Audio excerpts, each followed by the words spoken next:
Les deux principaux candidats à l'élection présidentielle brésilienne ont lancé leur campagne ce mardi, à moins de 2 mois du scrutin. L'actuel président d'extrême droite, Jair Bolsonaro, s'est rendu sur le lieu où il avait été poignardé par un déséquilibré il y a 4 ans, frôlant la mort. Je suis submergé par l'émotion d'être de retour ici.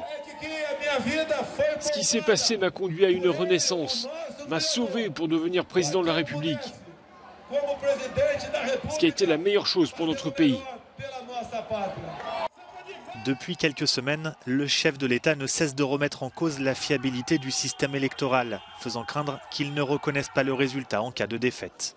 De son côté, l'ancien président Lula, donné vainqueur dans les sondages, a choisi l'usine où il est devenu un leader syndical dans les années 70 pour lancer sa campagne.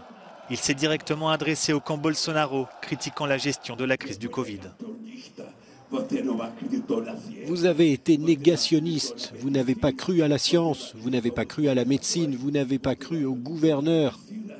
Vous n'avez cru qu'à votre mensonge, car s'il y a quelqu'un qui est possédé par le diable, c'est ce Bolsonaro.